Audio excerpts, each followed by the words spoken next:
Hello friends, welcome to my channel my little one India. मेरा नाम है महिमा। एक महिला को जैसे ही पता चलता है कि वह प्रेग्नेंट है तो बच्चे के आने का इंतज़ार पहले दिन से ही शुरू हो जाता है। इंतज़ार होता है अपनी नन्ही सी जान को अपने सीने से लगाने का। इंतज़ार होता है उसके पहले स्पर्श को महसूस करने का। उसके पहले स्पर्श के एहसास करने का इंतज़ार 9 महीने की तकलीफ को काफ़ी छोटा बना देता है। गर्भवती होने की खबर से महिला को बस डिलीवरी की तारीख का इंतजार रहता है। बच्चा कब इस दुनिया में आएगा, इसके लिए हर माँ के मन में काफी ज्यादा उत्सुकता बनी रहती है। ऐसे में महिला को अपनी अनुमानित जन्म तिथि पर ध्यान देना चाहिए। इस तरह आप शिशु की जन्म तिथि का पता लगा सकती हैं। जन्म तिथि का पता लगाने के लिए आपको ड्यू डेट कैलकुलेटर से अपने शिशु की अनुमानित जन्म तिथि का पता लगाना होता है। इसके लिए आपको अपनी पिछली माहवारी यानी एमसी को ध्यान में रखना होगा। अपनी पिछली पीरियड के पहले दिन से शिशु की संभावित जन्म तिथि की गणना कर सकते हैं। आपको बता दें कि गर्भावस्था 9 महीने 7 दिन तक यानी कि 40 सप्ताह तक चलती है। महिला की डिलीवरी की संभावित तिथि जानने के लिए प्रेगनेंसी की इस समय अवधि को अपने पिछले पीरियड की पहली तारीख से जोड़ सकते हैं। अगर आपको रेगुलर पीरियड होता है और 28 दिनों में होता है तो ये कैलकुलेटर ज़्यादा सटीक परिणाम देती है। डॉक्टर भी इसी आधार पर आपको डिलीवरी डेट का अनुमान लगा करके बताते हैं। लेकिन जैसे जैसे महिला की डिलीवरी की तारीख नज़दीक आती है उसकी घबराहट काफ़ी बढ़ जाती है। इसका सबसे पहला कारण होता है डिलीवरी में होने वाला दर्द। इसके अलावा बहुत सी महिलाओं के मन में इस बात को लेकर कि भी बहुत सारे ख्याल आते हैं कि क्या उनकी नॉर्मल डिलीवरी होगी या सिजेरियन डिलीवरी के जरिए वो अपने शिशु को जन्म देंगी। बहुत सी महिलाएं नॉर्मल डिलीवरी के दर्द के डर से बचने के लिए खुद से सिजेरियन डिलीवरी यानी कि ऑपरेशन कराने का फैसला लेती हैं। लेकिन कुछ महिलाओं को स्वास्थ्य संबंधी दिक्कतों के चलते सिजेरियन डिलीवरी कराने के लिए डॉक्टर खुद ही सलाह देते हैं। सबसे महत्वपूर्ण बात यह है कि अगर किसी तरह की मेडिकल परेशानी ना हो तो महिला को नॉर्मल डिलीवरी को ही अपनाना चाहिए। भले ही इसमें डिलीवरी के दौरान आपको दर्द झेलना पड़ता है, लेकिन इस दर्द से महिला जल्दी उबर भी जाती है और उसके स्वास्थ्य के लिए भी काफ़ी बेहतर रहता है। ऑपरेशन डिलीवरी और नॉर्मल डिलीवरी में क्या अंतर है, इसके पहले वीडियो में मैंने आपको बताया है, लेकिन एक ब्रीफ के लिए आपको इस वीडियो में बताना चाहूँगी कि शिशु को दुनिया में लाने के लिए 2 तरह की डिलीवरी अपनाई जाती है, सिजेरियन डिलीवरी और नॉर्मल डिलीवरी। शिशु के जन्म के लिए कौन सी डिलीवरी अपनाई जाएगी ये ज़्यादातर माँ और बच्चे के स्वास्थ्य पर निर्भर करता है।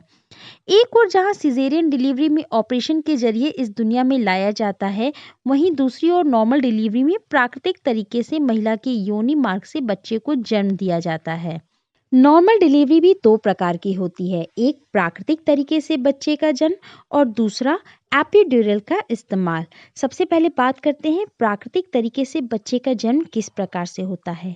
जैसा कि नाम से ही जाहिर है कि इस डिलीवरी में बिल्कुल प्राकृतिक तरीके से बच्चे का जन्म होना है और बिना किसी दर्द की दवा के इस्तेमाल से डिलीवरी कराई जाती है।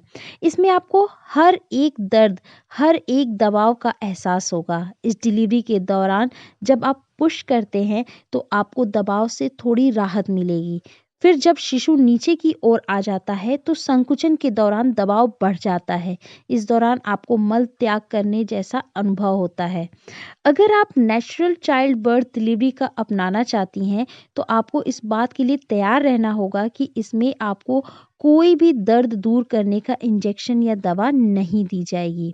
दूसरा मेथड जैसा मैंने बताया था एपिड्यूरल। एपिड्यूरल डिलीवरी में शून्य करने की प्रक्रिया को अपनाया जाता है। इस प्रक्रिया में आप डिलीवरी के दौरान जो भी महसूस करेंगी वह सब इस पर निर्भर करता है कि आपको शून्य करने के लिए कितनी मात्रा में दवाई दी जाए। अगर आपको शून्य करने के लिए सही तरीके से दवा दी गई है तो आपको डिलीवरी के दौरान होने वाला दबाव कम ही महसूस होगा। इस तरह की डिलीवरी में आपको योनि में होने वाला खिंचाव और डिलीवरी के दौरान जनन मार्ग में चीरा लगाने का एहसास कम ही होगा। अगर आप पहली बार माँ बनने वाली हैं तो नॉर्मल डिलीवरी में तकरीबन 7 से 8 घंटे का समय लगता है। वहीं अगर आपकी ये दूसरी डिलीवरी है तो इसमें कम समय भी लग सकता है। यह निर्भर करता है आपकी गर्भाशय ग्रीवा यानी सर्विक्स कितनी फैली हुई है। बच्चे का जन्म कैसे होता है, यह सवाल हर महिला के मन में आता है, खास तौर पर उस महिला के मन में जो पहली बार मां बनने वाली है। इसके अलावा नॉर्मल डिलीवरी कैसे होती है, इस बारे में हर महिला को जानना जरूरी है, ताकि आप इस प्रक्रिया को अच्छी तरीके से समझ सकें और हमारे द्वारा बताए गए मार्ग से नॉर्मल डिलीवरी को अपना सकें। नॉर्मल डिलीवरी को 3 चरणों में बांटा गया है। सबसे पहले गर्भाशय ग्रीवा यानी कि सर्विक्स पतला होना और खुलना शुरू होता है। यह तकरीबन 3 सेंटीमीटर तक खुलती है। यह प्रक्रिया करीब 1 से 2 घंटे तक चलती है। इस चरण को भी 3 भागों में बांटा गया है। शुरुआती चरण, इसमें हर 3 से 5 मिनट में आपको प्रसव संकुचन महसूस होता है। आपको बार बार पेशाब जाने की इच्छा होती है। क्रियात्मक, इसमें आपको सर्विक्स यानी गर्भाशय ग्रीवा 3 से 7 सेंटीमीटर तक खुल जाता है और लगातार दबाव बढ़ता है। यह दबाव ठीक वैसा होगा जैसे पीरियड के दौरान पीठ के निचले हिस्से में होने वाला दर्द होता है। ऐसा होने पर आपको अस्पताल जाने में देरी नहीं करनी चाहिए। परिवर्तन काल, इस दौरान आपको सर्विक्स 10 सेंटीमीटर तक खुल जाता है। इसमें आपको पेल्विस एरिया के निचले हिस्से में दर्द होगा और गर्भाशय के द्रव्य में थैली फटने की संभावना बहुत बढ़ जाती है। इस चरण का दर्द लंबे समय तक लगातार चलता है। अब बात करते हैं नॉर्मल डिलीवरी के दूसरे चरण के बारे में। शिशु का बाहर निकलना। दूसरे चरण में शिशु गर्भाशय से बाहर निकलने लगता है। इसमें गर्भाशय ग्रीवा यानी सर्विक्स फैलने लगती है और संकुचन बहुत तेज होता है और लंबे समय तक चलता है। हर 3 से 4 मिनट में होने वाला संकुचन 45 से 60 सेकंड तक हो सकता है, लेकिन कभी-कभी यह समय बढ़कर 1.5 मिनट या उससे भी ज्यादा हो सकता है। यह दर्द काफी तेज होता है। ऐसे में आप जोर लगाना बंद ना करें और सांस नियमित रूप से लेती रहें। शिशु के बाहर निकलने की प्रक्रिया 3 से 5 घंटे तक चलती है। अब बात करते हैं नॉर्मल डिलीवरी के तीसरे चरण के बारे में, जिसमें गर्भनाल बाहर आता है। यह नॉर्मल डिलीवरी का अंतिम चरण है, जिसमें गर्भनाल पूरी तरह से योनि के बाहर आ जाती है। इसमें तकरीबन आधे घंटे का समय लगता है। इसके अलावा इसमें महिला के पेट के निचले हिस्से में मालिश की जाती है, जिससे गर्भनाल की पूरी तरह से बाहर आ जाती है। इस दौरान आपको ऐसा लगेगा कि यह गर्भनाल फिसलकर खुद ब खुद बाहर आ गई है। ये तो थी नॉर्मल डिलीवरी किस प्रकार से होती है और उनके चरणों के बारे में। अब बात करते हैं नॉर्मल डिलीवरी कराने के लिए कुछ खास टिप्स के बारे में, जिसमें सबसे ज़्यादा ज़रूरी है आपका संतुलित भोजन करना, शरीर में खून की कमी ना होने देना, खूब पानी पीजिए, पैदल चलिए। नॉर्मल डिलीवरी के लिए एक सही डॉक्टर का चुनाव सबसे ज़्यादा ज़रूरी होता है। नॉर्मल डिलीवरी के लिए आपको अच्छी नींद लेना चाहिए। वजन को नियंत्रित रखना बेहद ज़रूरी है। एक स्वस्थ शरीर के लिए व्यायाम न सिर्फ प्रेगनेंसी में बल्कि सामान्य दिनों में भी ज़रूरी है। इससे न सिर्फ आपका शरीर तंदुरुस्त रहता है, बल्कि व्यायाम मानसिक रूप से भी आपको चुस्त रखता है।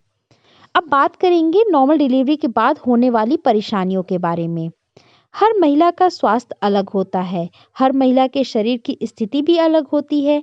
इसलिए नॉर्मल डिलीवरी के बाद कुछ महिलाएं जल्दी तंदुरुस्त हो जाती हैं, तो वहीं कुछ महिलाओं को ठीक होने में समय ज़्यादा लगता है।